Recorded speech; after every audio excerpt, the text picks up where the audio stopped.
The midterms are only 1 month away, and voters seem increasingly concerned over the state of our economy and crime. Let's bring in our political panel. Former assistant to President Donald Trump and Trump White House Cabinet Secretary William McGinley, and former Obama campaign communications advisor and author of Patriots of Two Nations, Spencer Critchley. Gentlemen, thank you both for being here. Before we begin, I want to put up a recent Monmouth poll that took the temperature on the issues that are important to Americans. And you folks can see it there. Inflation at 82%, the most important issue, followed by crime at 72% and abortion at 56%. Spencer, I'll go to you first. Republicans are on the campaign trail hammering away at Democrats at both inflation and crime. And Democrats are often responding with abortion. Is that a smart strategy here? Is that risky? I think the most important thing for Democrats to do, and some of them have been slow to learn this, is to focus on the values first that matter most to Americans. Democrats too often are stuck in their heads, and I think actually much of the division in our country is actually can be explained by a division between one party that's stuck in its heads above the neck, and the other party, I'm sorry to say, I think is stuck below the neck. And it'd be great if we could all reunite and think not just with our heads, but also with our hearts and guts. So Democrats, I think, are right to focus on the values in the abortion debate.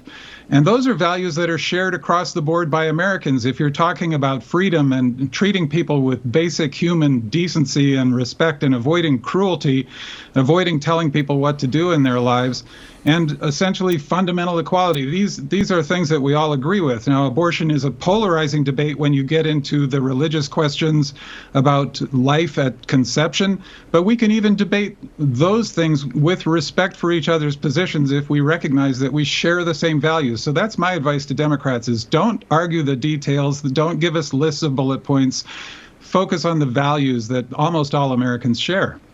William, I want to give you a chance to respond. Yeah, I think that this values argument is exactly wrong. Republicans are focused where they should be, which is how do we improve the U.S. economy? How do we get inflation under control when American working families are struggling to pay for gas, food, and all of the things that they need to give their children the future that they want, not to mention crime on the streets. American families don't feel safe, especially in the urban and suburban areas, and the Republicans are rightly focused on these issues because these are the ultimate kitchen table issues that are going to drive their votes and help them make up their minds to produce a red wave.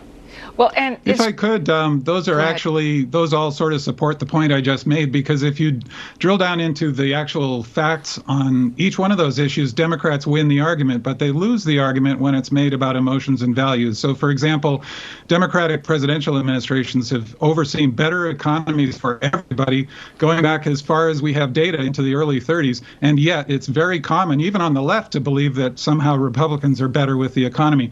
Similarly, with crime, there's actually more murder in red states recently, not that that means all that much, than in blue states. And there are bipartisan solutions to crime, including violent crime, that we know work, that are backed by Republicans and Democrats, but we get off track when it becomes this emotion-driven, tribalistic sort of argument. Now, Democrats can win with positive values. Yeah, I think I'm going to Spencer, I actually need to push back a little bit on the crime issue that you're discussing here, because we also see a lot of Democratic-run cities that are experiencing a tremendous spike in crime. There is a Washington Post talking point right now that blames Fox News for highlighting this, but we're highlighting the actual numbers. Let me put some of those up. Numbers in New York cities, City but it's the violent same in crime cities. spikes. This is where you're talking about huge population centers where Americans are very concerned about crime. In New York City alone, violent crime spike has gone up from 2021 to 2022 to more than 32%. People are scared to walk outside in some of these cities. William, I want to give you a chance here. Yeah, I think if you really want to unpack what my colleague just said here, is once again, they're telling you what to think, not how to think on these things. And people understand the reality that is happening on the streets around them. They understand the failing public education system that's disserving their children. They understand that the prices for the basic needs of a household, from food to gas to rents or to mortgage rates because of the interest rate spikes, are impacting in a material way every family budget and the budgets of the small small businesses that are the engine of economic and job growth in the United States. This is the problem that we have right now with the Democrats in control of Washington. They think this is a messaging problem, not a substantive problem. I think the public, the voting public, and Republicans recognize these are substantive problems that no messaging is going to cure. We need a fundamental change in this country to correct the course that we're on right now. Spencer, I do want you to have a chance to respond, especially when it comes to the economy right now, because there's really no dancing around it for Democrats right now.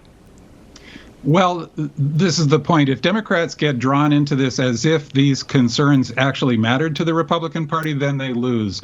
None of these arguments that, unfortunately, William just cited are actually backed up by the evidence. Now, the thing is that the economy is actually, apart from inflation, which is a complicated problem, doing very well under Biden. But that's an argument that's hard to win on the details because, yeah, inflation feels terrible. Now, I think I would encourage voters of all kinds to ask yourself who benefits when we get pitted against each other and when people cherry pick data points and try to get us to respond emotionally to complex issues. No, it's not the voters who win, whether they're on the right or the left. And it's not a messaging problem that Democrats have. I agree, and Democrats who think this is about messaging are wrong.